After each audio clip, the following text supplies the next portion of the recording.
उनका देवर जी लगे फोन लगाए सब कोई काटे चल गइल बा। अकेले बाटे मिले के तारा उनका से बतियावे के मन करता थोड़ा सा। लाग जाए नंबर वो ना इधर उधर करके कौन नाम से सेव कइले रहेला ना। Hello hello. हाँ जी कहाँ बनी? अरे दलनिया में सुतल बानी, बोला का बात बा? का बात बा? आई घरे खाना वाना बनैले बानी, खा के तब चल जाइए। तब अभी मन नहीं के नाश्ता करियन कि नहीं? आई ना कि ढेर भाव मारतन केहू घरे नहीं खे केहू ना जानी। अब घर में शायद पकड़ा जाता नहीं तो जान सोचता है कि माने एहू घरी पकड़ाई जे वैसे ना क्या का सब कोई काटे गइल बा केहू ना ये जब बाबू दो बार धरवा दे डर न लगता। अरे केहू ना जानी हम बनी ना हम छुपा लेब। ऐसा साड़ी पहन लेबे ना तेना आप लुका जाए का जाना नहीं आवने से आगे नहीं जाता। ना ना ना हमरा एगो कोठिला किनल बनाया ओही में हम लुकवा देब आपके केहू ना जानी। नहीं जाई। हां हमर त मनवा करते बा तो ठीक बताई मनवा करता तो मनवा रख लिया अपन। हां मन के मना लेवे के आय डर न लगता। कहां चिके डर बा बोली? अरे वो बिया ओकर झगड़ा करके आ गेल बनिया खोजते होई रतिये ले खानो नहीं खइले ओकरा के हैं तोरे के नाश्ता कर ले हइया बेरा तो उससे का खानो खा के आई सुबह खाना खा दोपहर के नाश्ता उनका क ले किसियल पे तो का करी हन। अरे तो खोजत कोई जानते बा कैसन ये खोजत कोई चलियो आई आ सब कोई जानी त ये न जानी कि हां देवर भौजाई रहसन केहू का कही। अरे तो मौगी ना छोड़ के चल जी हो तारा चलते। अरे केहू ना छोड़ के जाई हम बनी नु तो आई हां रुको तब आओ तनी जो कोनी के ना तनी देख लो बाहर निकल। अरे केहू ना के हम मैं जाके झुक के आए हैं छत पर बनी बैठल बनी सोचनी बतियल कवाड़ी वाड़ी बंद करके आइल बनी। अच्छा ठीक है बताओ तनी। ठीक बा जल्दी आई यहाँ तब बड़ा मजा आई। एक हाल दुहली पकड़ा गम तो सोचो तो उनके हमेशा हम पकड़ते रहो हम ऐसे डरा तो मन लगता कि ठीक बा यहाँ तब ना अब मजा आई। मैं बैठा ऐसे ही पड़ल बाटे ये सरियावे को अकेले गाँव में सरियावत रहना का जन कहाँ हुआ के गोइल बनी आओ तो नहीं की खाली हमरा के तो परेशान करके धइले रहे आमा जी भी नहीं खी आते मैं गोठा सरिया के पड़त बाटे। घामा गर्मी में ऐसे ही गर्मी लाता तनिकियो तो बुझेबे ना करेला कि चली तनिकी साथवा साथवा धरवा दे हम गोठवा काम करवा दे हम खाली अकेले मरत या तो मेहरारू मरत रहो कोई जरूरी बात थोड़ी मेहरारू के कामे नहीं खे तनिकियो तो ऐसे एकदम मिजाज परेशान हो जाता। का मिजाज परेशान होता का हाल करते? कहाँ गिरेंगे कहीं गिरी तो कौन चीज तेरा मतलब है? काहे मतलब नहीं खे माने हम कोई नहीं का मतलब नहीं खे तो तोरा उसका मतलब है कि कहीं जाई हम कहीं जाए मतलब नहीं खे का मतलब काहे नहीं के मतलब रतिया माने हम दिन भर काम रतिया कर रही है जगह बैठल बनी घामा में ऐसे ही आसरा जो तनी खाना बना के अब हम खाना बना के रख ले कि अब खाए हम ना खाए हमारा खाए के दुख बाटे रतिया तमार हाला करत रही जो कथि के हमर हो बीत ना जाई तो जो बिताओ तो माने कोई कह देवेला तो कोई चल जाला का काहे ना चल जाला हमर तो केतना कहां गई रही कहीं गई रही ना हम बैठी है जगह का बैठी कहां गई रही कहीं गई रही ना का मतलब बा माने काहे ऐसा ऐठो तनी कौन चीज है सबसे पहले खाली हाला करे के बाटे दिमाग खराब करके जो हम बियाह कनी हम पछताता नहीं एकदम तरह से ना करे के चाहत रहे बिया और नहीं करे के चाहत रहे खाली बिया करे के चाहत रहे ना करे के चाहत रहे जब खा बनावा काम कर ना सिखाओ मत जा बस माने खाए बनाए करे जरूरत नहीं के खाए बनाए करे तनैयर में ना रहती है जगवावे के का जरूरी तो रहे काहे लो जी घी पियो बुका घी पियबू का हां मिलते बा मार घी पिए के इतने खातिर हमारा तो खियाई पियाई चुपचाप काम कर ज्यादा हमारे से मतलब मत रख। तो काहे के बिया करके लाई रही काहे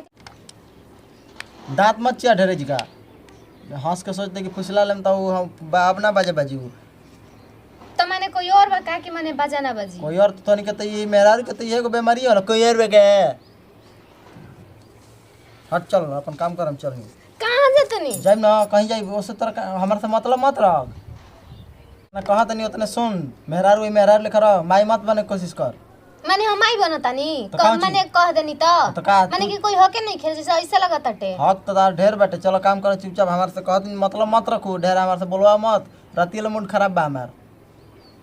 रतियल तो मूड खराबे बटे गनी छोड़ छड़ के अकेले आदमी मरत के जियत हटे कोई ठिकाने नहीं खे चुपचाप खा पियो अब काम कर बस तो ना आवे के चाहत रहे घर बा ओनी रह चाहत रहे का कर रहे नहीं हां तो जाते ना बनी आगे नहीं ऐसे ही कि देखती का करतई का करतई हां कह जान तोर कौन ना तू टांग पसार के सुतल रखबी हां सब ना आज तड़ी तार दादी करे खाती ढेर बोल मत जान तू ना हमरा के भैया दादी लगलू करता चल नहीं हम चल काम कर चुपचाप मूड खराब करके एकदम रखते ले जना तो का दिन कहाँ से एगो मर्द विपत का पार पे पड़ गइल बाटे सर जब बोलो ना निमनो बतिया बोलो तब ओकरा खराब लागेला आ खराब को बतिया बोलो तब ओकरा खराब लागेला का दिन कैसन आदमी बाटे हमारे तो समझ में नहीं खे तू चाहत का बाटे कोई कहाँ दिमाग रहता का करत लोग कहलन कि भगवान के देवता देवी के पूजा करे से बड़ा बढ़िया पति पावेलन है काजे हम तो पूजा इतना पाठ करत रहनी दिन रात भगवान के ध्यान देवत रहनी धरत रह तबो तनिकियो भगवान दयालु नहीं खनोखत कम से कम दुखो हरस कम से कम इनकर सन कहिया के दिमागो तनी ठीक कर दस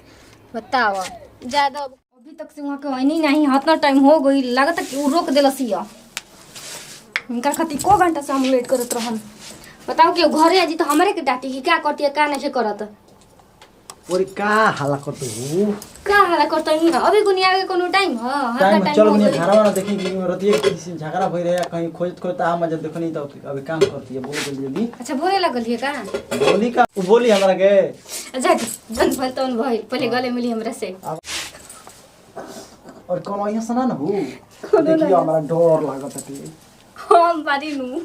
तो उनके ऊपर तो रबे के रहू कह तू कि हम बाई नु हम चल के रही पानी लिया तब ना पकड़ा गनी बोल देनी यहाँ पे ना मार जनता की गोड़वा हिलावत रही बैठ का करी जो बढ़िया से बोल के आ सही में ना नहीं हमरा बड़ा डर लागत है अरे के गुना आई सब कोई बकाते तो अबे त 12-1 बजे आदमी और हमारा घर का जाने तो खै को ना देखन तो हां अब बताई खाना वाना खा के लें कि सही खाना नाश्ता कइले बने भूख नहीं खेला नाश्ता हम कल रही ये चीज करे ना तो जी का काहे कइले हई अधिक झगड़ा कइले रही रतियो ना खले रतियो के ना खइले रही तब ना खाइ तो ओकर ढेर शौक हो जाई कइले बनी अभी कितना टाइम होता है 1 घंटा होते अब आ जाओ तो ये नून मत तक हमरा बड़ा डर लागत है अरे मत डरा हम बानी नु बानी नु खाली कह तलू आ पिटवा दे तलू 2 बार ले धरा गेल बनी चला अब ओढ़ के सूत जाए के त केहू ना जानी आयो कहियो ये लगी जल्दी करना तो आज ही खोई तो इजे तारा कहले सखी बना ले लिया तोहर के ना सखी हमरा से कट्टर दुश्मनी है तो दुश्मनी है कि हां ओकरा मुंह पे ओकरा के बने दी हमारा ओकरा मुंह पे हमरा के ना बे तू ऐसन गलती सोचबे करेलू हम ऐसे कहू कही ना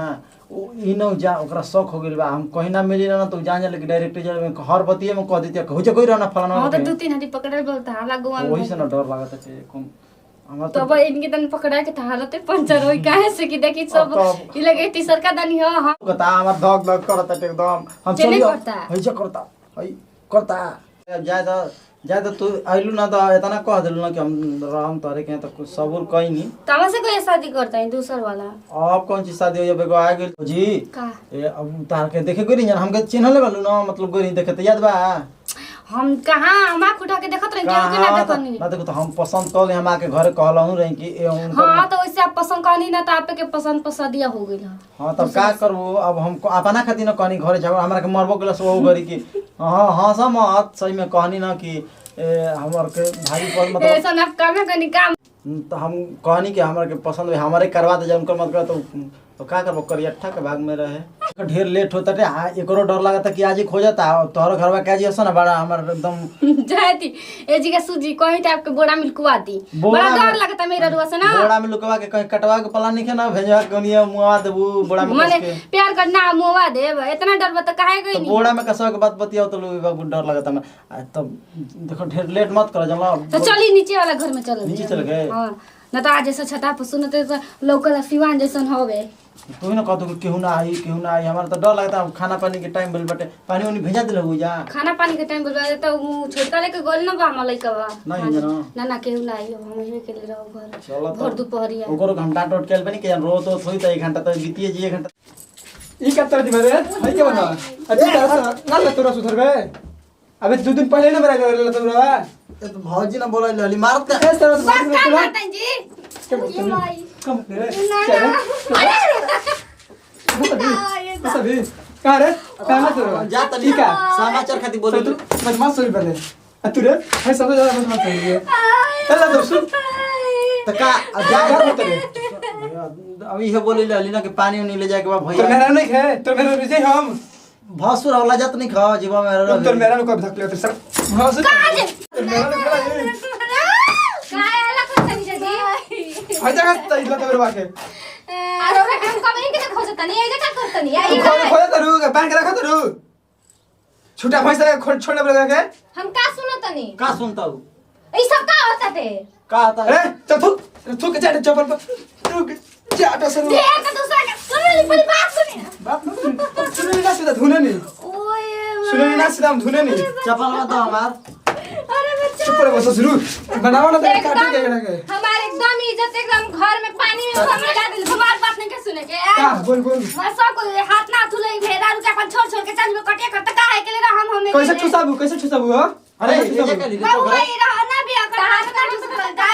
कैसे ठुसाबू कोची होत रहे माने कि हमार मार चल ले अगली घर में घुसवा के रख दे चिंता हमें घर में घुसा के हमें तारे के तू करे नहीं इतना मार हम चल घरे ले जा सुधार तो देखता तो सुधार लगी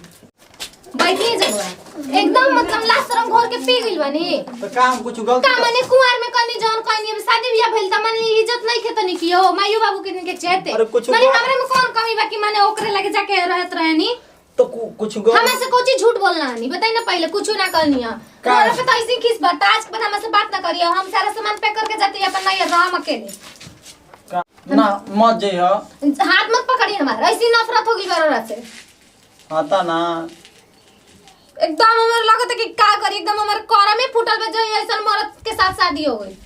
ना तो अब ना गलती हुई हमारा लगे गलती मत करिए बाबूजी से माई से बतावे जाता नहीं और फोन करके जाती कहे कि हमरा नहीं रहे के जगह माई से मत बताइए और चुपचाप छोड़िए मत माई से मत बताइए माई से मत बताइए मैंने अच्छा कर्म करता नहीं बताई कुछ ना कइल हनी गलती हम मना कइले रहना चाहिए ओकरा लगे गोइल रही खाली कुछ ना कइल हनी रहुआ रही ठीक बा हमरा नहीं रहे के ये भैया लोग ऐसन कुल गलती मत करिए जा छोड़ के भागियो जती से गोइल अब देखो के जना आई कि ना आई कोनो ठीक नहीं के कुंवार के मजा आबी खन के सजा मत करिए जा भैया लोग देखो जा हम लोग का एक नया चैनल है भोजपुरी एंटरटेनमेंट। आप इस चैनल को सब्सक्राइब कीजिए, लाइक कीजिए, कमेंट कीजिए। नमस्कार प्रणाम, हम प्रतिमा सिंह। देखिए जा जौन गलती यह सब करनी जाऊ गलती रोरा सब ना करम जा काहे कि शादी के बाद ना जितना जो भी पति होखेला ना और पत्नी दोनों के संबंध होखेला और 7 जन्म के रिश्ता होखेला एक के वजह से ये सब गलती ना करे के चाहिए। कुंवार में जौन गलती भइल लेकिन शादी के बाद ये सब गलती ना करे के चाहिए। हाँ तो बेजन हम गलती कैले हनी वो गलती मत करिए जा।